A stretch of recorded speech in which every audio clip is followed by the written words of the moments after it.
আজকে দুপুরে খাওয়ার পর একটা কাজে লেগেছি। সেই কাজটা হলো এই ক্যাকটাসটা পাল্টাবো।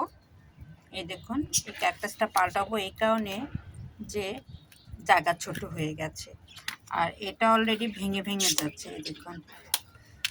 আর এর জন্য আমি আয়োজন করেছি মাটির বাসন।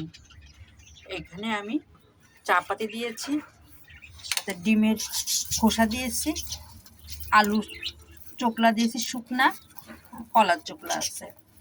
তার সঙ্গে আমি মাটি অলরেডি রেডি করে রেখেছি, এই দেখুন। আর এখান থেকে যা মাটি হবে এই দুটো মিলে আমার এখানে 2 টাপে হয়ে যাবে। এর সঙ্গে আমি আরেকটা কাজ করব, কাটা মুকুট। আমার এই কাটা মুকুটের গাছটা জায়গা খুব কম হতে খুব সুন্দর ছড়াচ্ছে না, মানে সেইভাবে গাছ যত বড়, জায়গাটা অনেক ছোট। এই জন্য আমি এটা এখন চেঞ্জ করে 5 লিটার গ্যালনে আমি এখানে বসিয়ে দেবো। এখানে আমি চা পাতি দিয়েছি, ডিমের খোসা দিয়েছি, কলার খোসা দিয়েছি, আলু দিয়েছি, বিভিন্ন ধরনের সবজি আছে এখানে। আরও সবজি দেখুন আমি আজকে যা কুটেছি রেডি করে রাখছি, এই কাটা মুকুটে দিব। দিয়ে এই কাটা মুকুটটা আমি লাগাবো। লাগানোর পর একে একটু আমি সুন্দর করে রোদে রেখে আসবো নিচে আমার গ্যারেজে, কারণ গাছটা সুন্দর হওয়ার জন্য একটু বৃষ্টির পানি পেলে ও প্রাণ ফিরে আসবে। এই জন্য একে একটু বাইরে রেখে আসবো। আর আর এখন লাগাবো আমার এই ক্যাকটাসটা। তার জন্য মাটি বাসন আমি রেডি করেছি এবং যা যা দেওয়ার লাগে সেগুলো আমি দিয়েছি। মাটি সাধারণ মাটি দিব, তার একটাই কারণ যে এখানে প্রচুর পরিমাণ চাপাতি আছে। এই চাপাতির কারণে খুব একটা সমস্যা হবে না, ক্যাকটাস সুন্দর হয়ে যাবে। আর আমি বরাবর এভাবে লাগাই, কারণ ক্যাকটাসের সাথে খুব একটা বেশি কিছু লাগে না। ক্যাকটাসের যত্নটা একেবারে সহজ। বর্ষাকালে 15 দিন পর পর, শীতকালে 15 দিন পর পর, আর গরমকালে 1 সপ্তাহে 1 দিন করে একে দিতে হয়, পানি দিতে হয়। আর তাছাড়া খাবার আপনি 15 দিন পর পর দিলেই হবে, এটাই যথেষ্ট। যেমন আমি রোজার মধ্যে দিয়েছি, রোজার আগে আজ পর্যন্ত দিই নাই। তবে সবগুলা গাছ এখন নামাবো আর দিব আস্তে আস্তে, কারণ ক্যাকটাসগুলো আমার অনেক সুন্দর হয়েছে।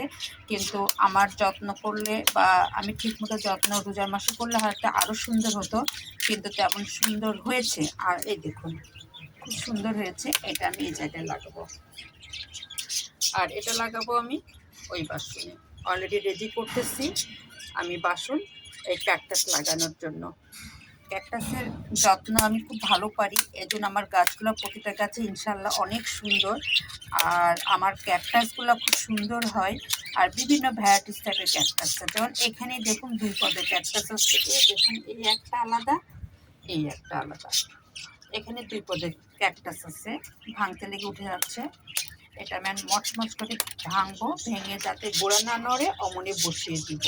আর এই ক্যাকটাসটা আমার খুব সুন্দর, এটাতে ফুল ফোটে, কিন্তু এটা আমি এখন পর্যন্ত তেমন ফুল পাইনি। তবে ক্যাকটাসটা খুব সুন্দর, দামি ক্যাকটাস, এই দেখুন। আর এই জন্যই আমি ক্যাকটাস যত্ন করি, কারণ আমি ক্যাকটাস খুব পছন্দ করি। অনেক দাম ক্যাকটাস, তারপরেও আমি কিনে নিয়ে আসি। আর আজকে এর জন্য এই বাসনটা নষ্ট হয়ে যাচ্ছে বিদায় আমি মাটির বাসনে লাগাচ্ছি এই ক্যাকটাস। দেখুন এই 2 জায়গায় এই ক্যাকটাস 2টা লাগাবো, তার সঙ্গে লাগাবো কাটা মুকুট। কাটা মুকুট অনেক কেটে ফেলেছি, একবারে আমি ছোট করে ফেলেছি।